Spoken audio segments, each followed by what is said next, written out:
Hey Wesley, Gary here, and got a kind of quick start guide for your dulcimer that I'm sending you. This dulcimer that you're receiving is a Bill Neely dulcimer built by a luthier by the name of Bill Neely, and he's from right here in Virginia, just down the road. He was in Washington County. He's passed away now. He mostly built guitars, and I found this one on Facebook Marketplace.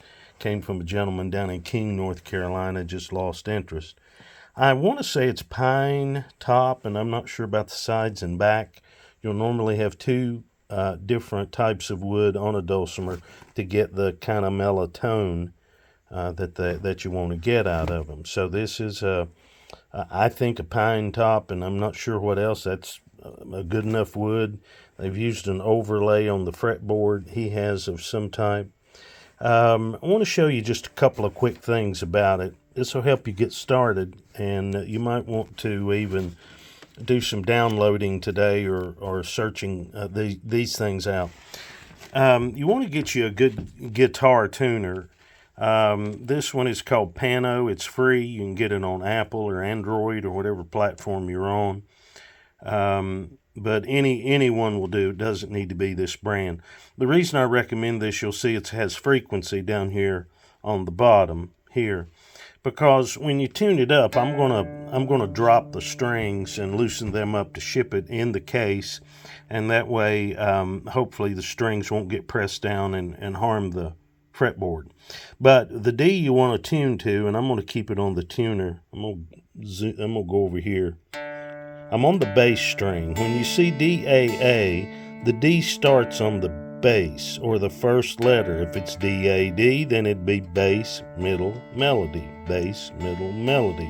So D-A-A tuning will be bass, and as you can see, the frequency is 146. You start tuning it to the next D, up or down, you might break the strings or have floppy strings, and it just doesn't sound good.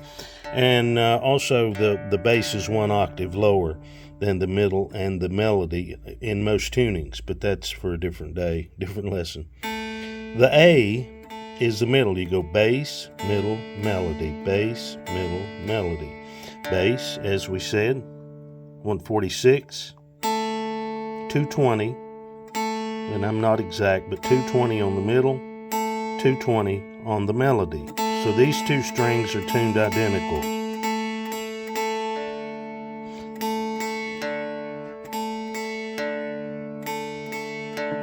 Fret numbers. This will be confusing, so let's cover this. You have frets on the mountain dulcimer, of course, just like you do a guitar, banjo, or mandolin, anything else. Fret number 1, 2, 3, 4, 5. Now it gets a little confusing here. You see you have 3 frets that are real close, and there are reasons that most dulcimers are this way. A traditional dulcimer did not have 3 frets this close, but the way you count this when you look at tab or do a lesson is 1, 2, 3, 4, 5, 6. This is 6.5. And that's 7. You can see you have some long spaces here. These are whole steps. Now that one's a half step, 3. But these are whole steps. When you get up here, the reason you have a 6.5, in different tunings, you will go from 5 to 6.5. In DAA, you'll go from 5 to 6. You have to learn to skip this one and go to 7. How do I remember that? Well, look at your fret dots. 3, 5, 7, 10. 3, 5, 7, 10. That's your fret dots. They're just fret markers to remind you where you are on your scale. The scale on DAA, you'll see I'm having to hold the phone. We'll start at 3. It will start at 3.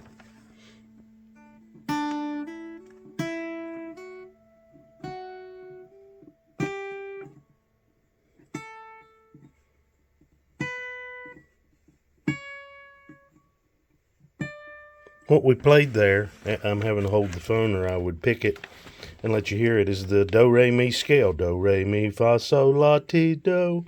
And that begins on 3, on DAA tuning. If you were in DAD, it would start open, not fretting anything. So, with that in mind, that'll get you kind of started. Lord willing, we're shipping today. I'm sorry for the delays, but we had to do a couple things to get it ready. I've added you some Herdum picks in here. Herdum is the brand name, Herdim. They're German. Now, these picks, I don't have one out to really demonstrate, but there's a 1, 2, and a 3 on each corner of these picks. Gets a little thicker as the number gets higher. This in yellow, that's the thinnest pick. I think that's where you ought to start.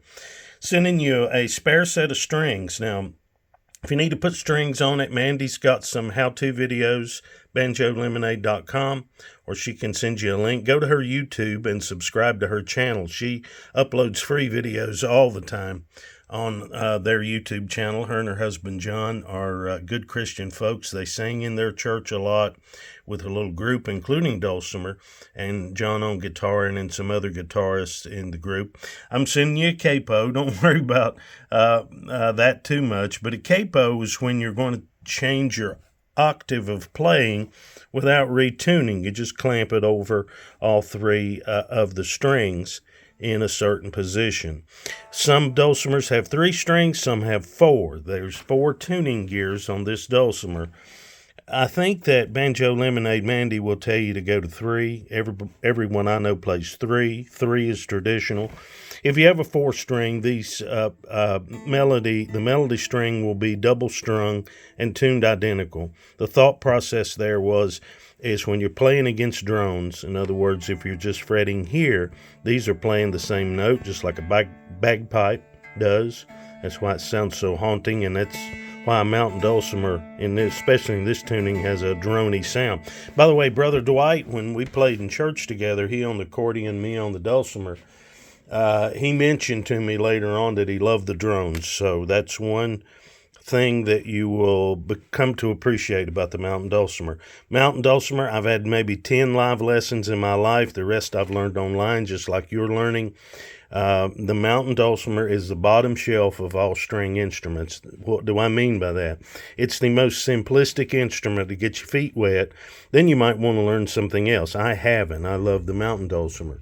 But you might want to learn guitar or banjo. This instrument's what's called diatonic. That means it doesn't have every half step. As we said, it has whole steps for the most part. And an instrument that's got all the half steps called chromatic.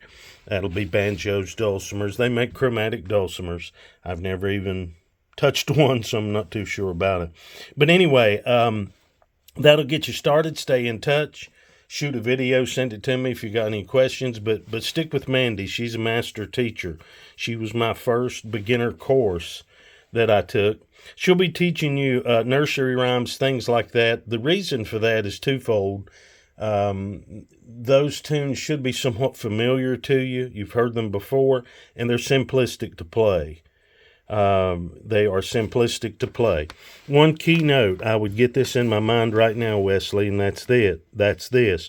We tend to think the hardest part of the mountain dulcimer is the left hand where we're making notes, and that is something to develop. Our left hand is our non-dominant hand.